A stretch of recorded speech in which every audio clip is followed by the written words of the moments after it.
The Monkees, brought to you today by CARLCAFARELLI.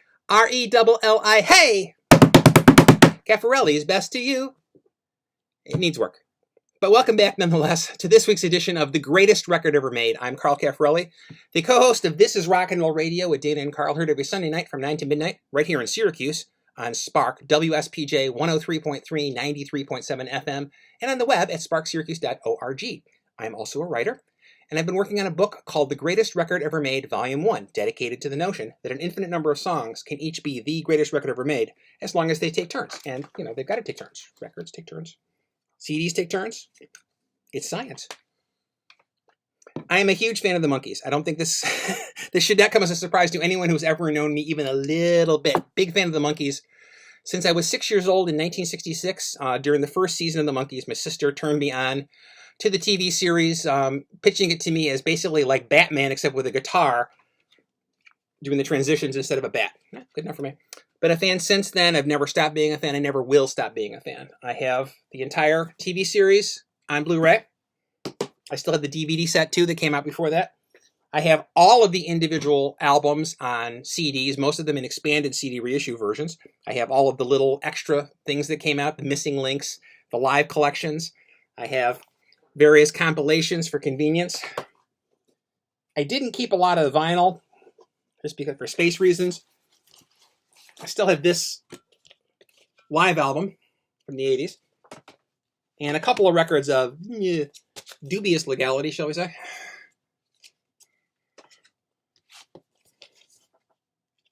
Dubious authenticity. Dubious authorship, not legality. How could records be illegal? And I did retain one of my original albums.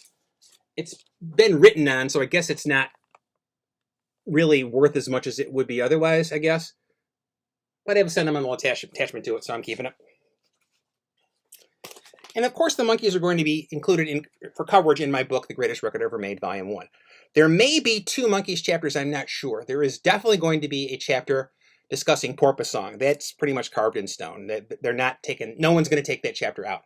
I may precede that chapter with the chapter that's under discussion today, which is a chapter about a Michael Nesmith composition called The Girl I Knew Somewhere, which was recorded in 1967. It came out as the B-side of the hit single A Little Bit Me, A Little Bit You, and is famous in Monkees lore as the first released example of the Monkees playing on their own recordings. Previously, they were not allowed to play guitars, drums, keyboards, even Little Red Maracas in the studio. They were strictly forbidden from doing that. Michael Nesmith managed to get Peter Tork in to play basically inaudible acoustic guitar in a couple of his early productions. But a revolution among the Monkees in '67 changed that, and the Monkees were allowed to play. And this track is pivotal in that this was the first one that we heard, hey, that's an actual band called the Monkees. The piece, I have a great deal of affection for it, so I as of now, I do intend to include it in the book. It's going to depend on flow. It's going to depend on how I think the whole thing fits together as a book. I like this piece also because not only for the worth of the piece itself, but it's something that when it was originally posted a few years back, Mickey Dolenz shared it on his Facebook page. So that's a little, as a lifelong Monkees fan, that was pretty cool. So let's hear it right now. The Monkees, The Girl I Knew Somewhere, written by Michael Nesmith, produced by Chip Douglas. Seize the day. For most of us, this can mean something as simple as gathering the courage to chat with an eye-catching new girl or guy. It can mean seeing an opportunity and taking it. It can mean embracing one's life and experience, raising the volume to magnetic north. For Michael Nesmith, it meant putting his fist through a wall and telling a record biz toady, that could have been your head, mother. Nesmith was frustrated. It was 1967, and he was a member of the made-for-TV pop group called the Monkees. He was only 2 years removed from barely being able to make ends meet, hauling his laundry with him to his audition for the television series that would make him famous. He'd been a folk singer, a songwriter, and, in his own words, during his 1965 screen test for the Monkees, a failure. His sudden subsequent flash of fame and cash could have been compared to hitting the lottery. Nesmith was dissatisfied with it from the start. So he demanded more immediately, before the ink was dry in his contract, before the general public had even heard or seen or heard of the Monkees, Michael and his co-workers, Mickey Dolenz, Davy Jones, and Peter Tork, were forbidden by upper management from playing the guitars, drums, bass, keyboards, and little red maracas on the recordings credited to the Monkees brand name. Nesmith insisted those vinyl Monkees products include songs he'd written. He insisted on producing the sessions for the songs he'd written. In one case, he even insisted that Peter Tork be allowed to play acoustic guitar, a monkey, playing his own instrument, on the session for a song Nesmith wrote and produced. You could call this hubris. You could call it a tuneful carpe diem. You'd be right either way. Dolenz and Jones were primarily actors, though both had also had musical backgrounds before clocking in for their first shifts as Monkees. Tork and Nesmith were primarily musicians and bristled at the restrictions placed on their opportunity to play.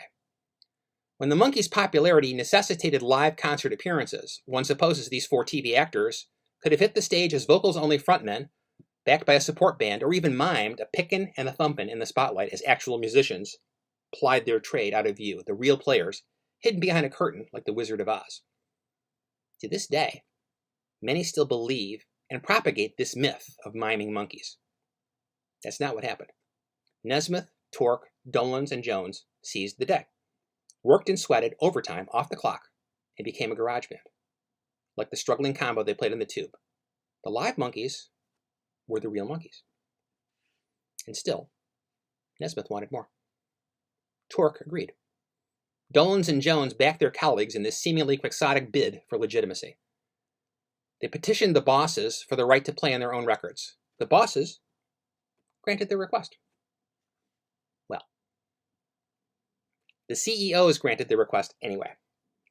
Bob Rafelson and Bert Schneider, the founders of Monkees Incorporated, thought it could be good for company morale if the boys did have a more direct role in creating their product.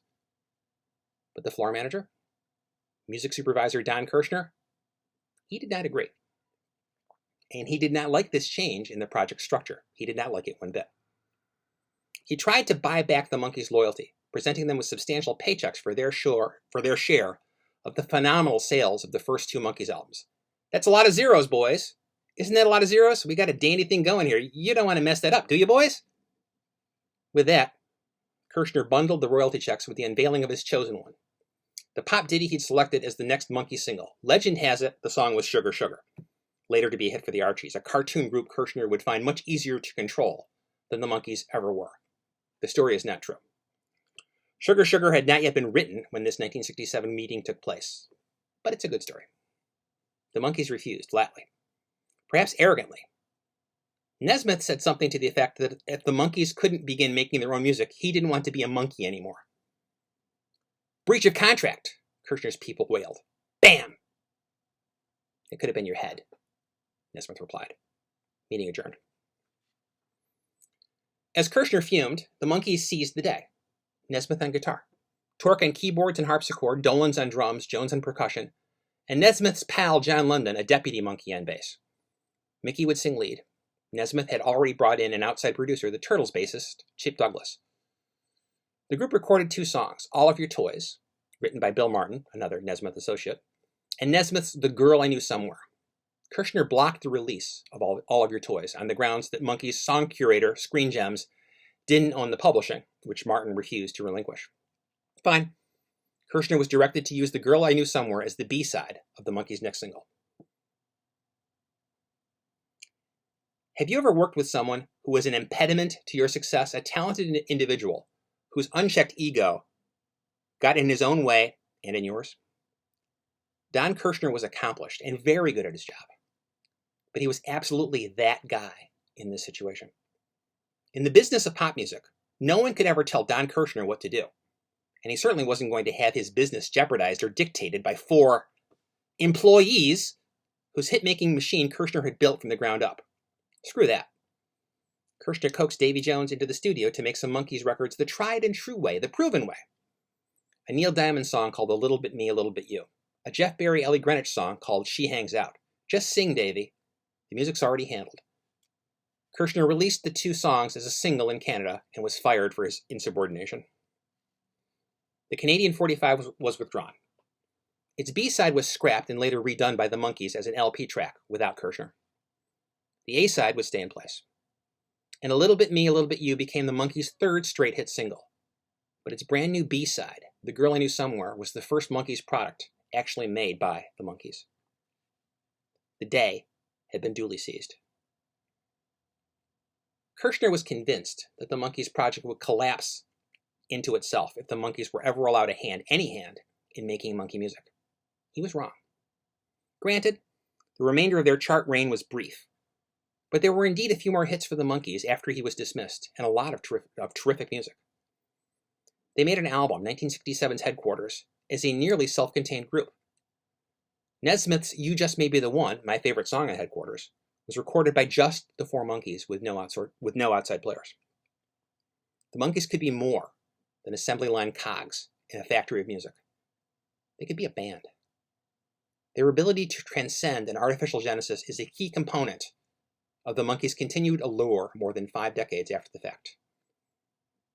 That transcendence began in earnest with a song written by Michael Nesmith, a song performed by the Monkees, a song that demonstrated the possibilities of lowly workers seizing the day and becoming more than they were.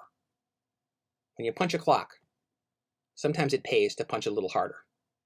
Seize this, mother. Thank you for joining me this week for The Greatest Record Ever Made. Below you'll see options to tip and support and subscribe. I will also include a link to the published version of this chapter.